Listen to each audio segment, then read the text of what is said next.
Ifeanyi Agege Ifeanyi Agege West Agege 216 Aja nwaleka na Aja ka na ọka nwa chi yimela anya ọgọ ọkwanya bụ chi nka mfụla anya ọbalị na-ekwe belie Konja nwa mama ọdịa Eru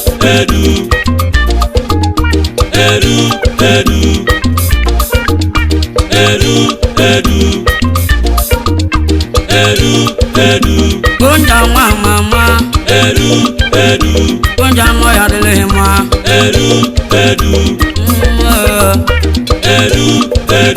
Konja chigozehi ị ga-azụ karịa n'anya n'ịga narọ karịa ị ga-adị ka echi mata nnecha na tọrọ n'igwe Konja eme aka na mmego nnọli ngozi Konja nwa mama ije gibi jawele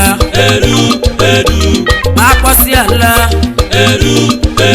ọgwa na keja mmadụ abịa ọba mmegwe bụ elu Konja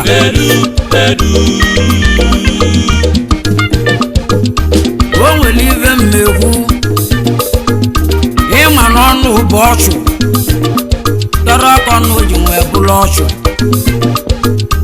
ọnụ sisi belisi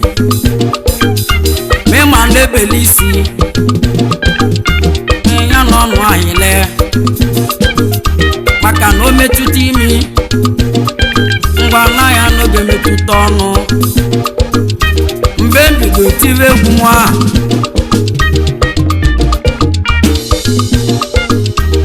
na ịlasịa mmanya emụ na m ọgba anyị bọtụla ejila mmanya nwanne ya ka anyị bido egwu a mgbe eji bọtụla nweta egwu gbasi na mama rive na-eme gbasi na bụ onye nzuzu gbasi na mụ bụ onye wayo ụfọdụ si na ana m apịa apịa ụfọdụ si na bụ onye siga ị na n'egwu ka m na-eti mana kịta ụmụnne m ije n'ụwa adịghị mma maka n'ugwu ndị egwugo mma maka ndị gụla bụ ya ekweta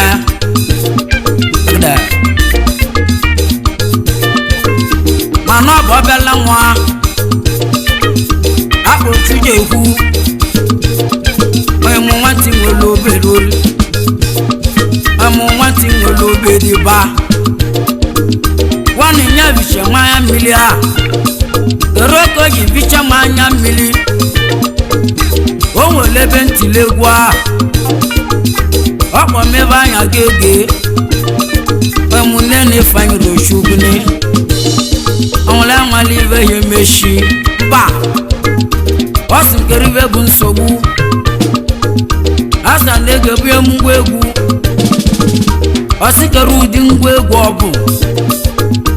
asa nke izuli ime maka ibe zukọ na-eme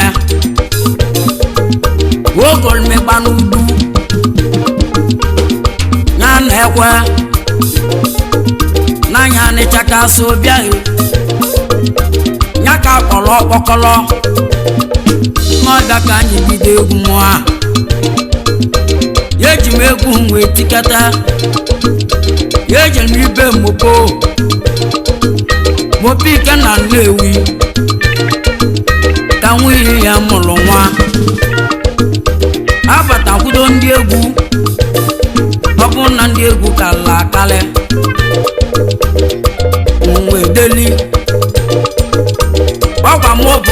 born n'anya mụ bụ mbete mbete o nwere ive mmekwu ma ọ bụ na nkwụsị okwu a biko okunu n'elu onye anya ọfụma Anambra steeti niile agbaba ndị egwu ọgba mụ bụ ọgụdụva ọgba mụ bụ last born ụva ụtọ nje bụ last born ụdị abụ ka nje bụrụ nna abanye nwa kpetesa azụ wee ti egwu ya mụ na ndị mopike na Nnewi ọnwụla na be eze kweche emupolu bụra eze kweche dalụ ọrụ ya zụrụ onye egbuchi ya bụ onye egbuchi akwa ọrụ onye egbuchi nwee kali egwu o nwere ebe ntilile egwu eze kwecha na abụrụ ego ọ na-esere ọsịga ovoji anwụ mmanya ma mụ mmeli iwe ego olu ka etisiri egwu a onwekwa m nwa m Ifeanyi Agege ọsọ ọ bụ na chi evowo nwee mụ bịa bibie chivo onwe n'ụtụtụ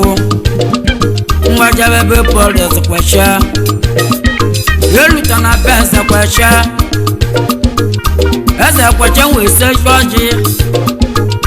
waikelu na emu nene na-enwe ite nwanne m o nwere akwa odeli mụ nwa nwere akwa nwa afọ ọbaga n'ime ọzọ nye m akwa ọzọ mme nwere akwa nwa enwe vụọ o nwee koji nne m anya wee baga n'ime ọzọ ya gwele nke ngwolitọ elu na-enwe ite mba wee nalị nwa akwa wee tụọla azụ akwa obu na ochie ekike odeli mụ n'ọbịa ka m ji mmale n'ibe na mara ọbịa ọgbọ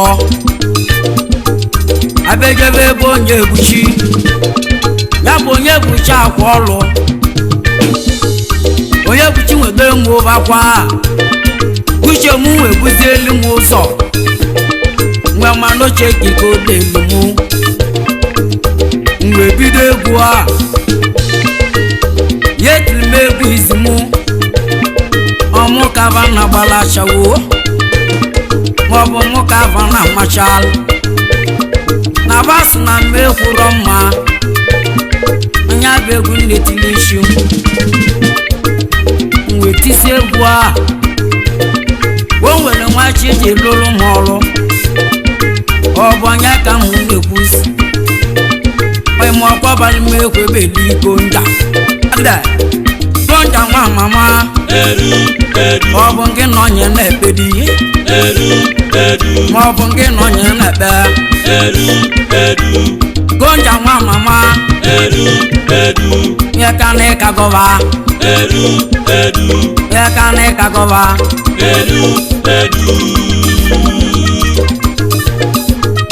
Konja si nwere ekene ka nke n'ozu oyibo Chikọlọ Joseph Jẹ́nu eleba agwagun n'ogidi a. Eleba agwagun n'ogidi o. Enwe eleba agwagun n'ogidi. Eleba agwagun n'ogidi o. Konja nwa mama. Edu. Anyị zụrụ ọkema bụ mmanwụ. Edu. Ka anyị ukwu ka anyị na-eme. Edu. Anyị anọrọ na promise and faith. Edu. Ka ndị nwere ekene. Ka nnaba mụdi ọka ka nje eke n'ugo nwanne ebe n'ahịa ọkwa Konja nwa mama onye ma ọbalị imekwa egbeli ọkwa anya na eke neva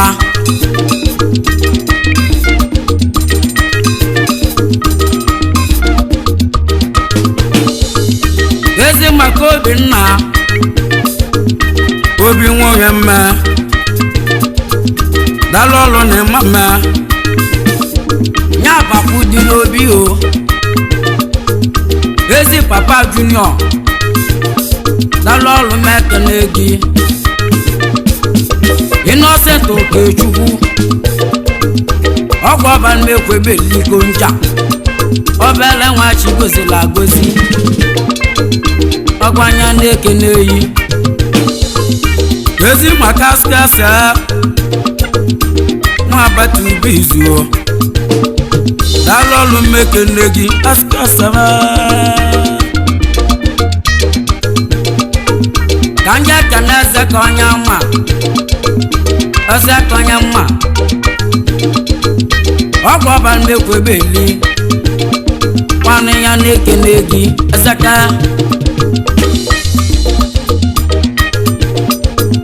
Kanava ni Nsụka ọmụ mmadụ ka nka nwe onye nwere mmadụ akọ ejizego ọnụ ọra na Nsụka Bepos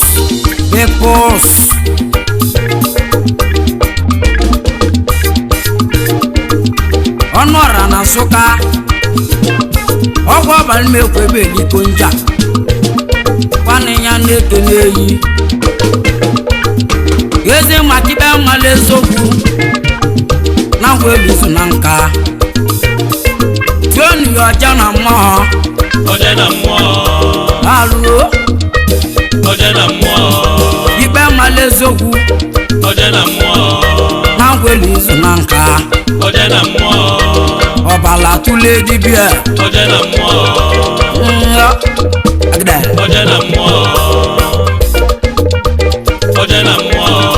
Kanava Lagos State Kanja kana chama ni mekoka oy munna mundo kuva nyanda Kanava chama ni mekoka simkanelia ai mwana shumoba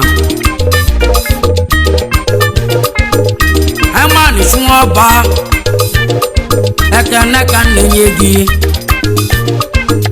di melogo mema na Lagos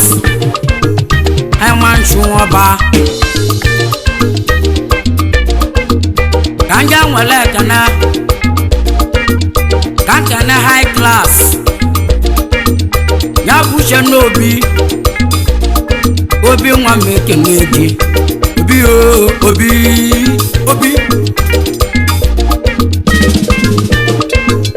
Kanava ni Bayasa ọkwa mmadụ ka njije ya bụ okwute ndị Igbo okwute mmekene gị okwute ndị Igbo nwanne m okwute ndị Igbo niile okwute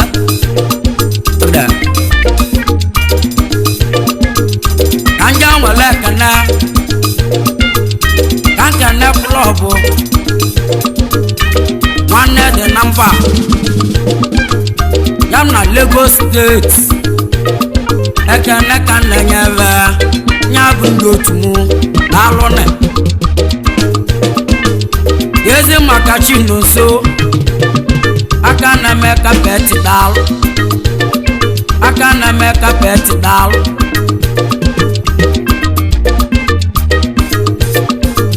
Kanava n'Enugu kanja kana Pristoles nwanne m dalụ ogwe Enugu kodeme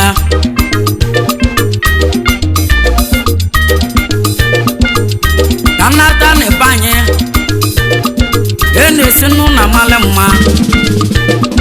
ezi maka alati nwe Igbo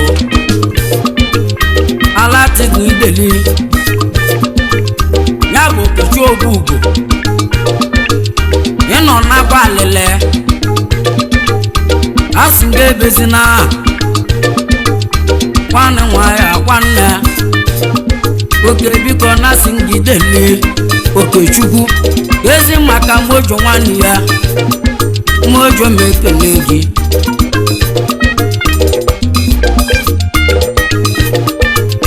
abụọ enwe Peter Nzegwu Cheta anyụ ọkụ dalụ ọrụ n'ọma mee anyụ ọkụ ọgwa boy nwa ya success boy na Lagos State niile kwana ya na-ekele gị anyụ ọkụ sapi aboisi nwere ekene ka nkene finest boy ya bụ nwanna m dalụ ọrụ n'ọma mee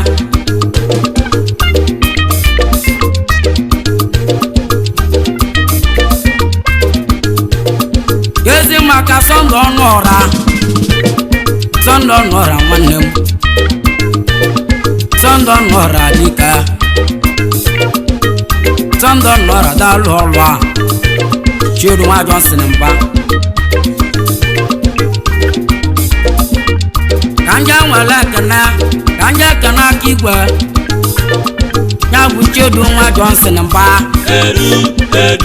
ya bụ Chimunna ya Chiru nwa Johnson mba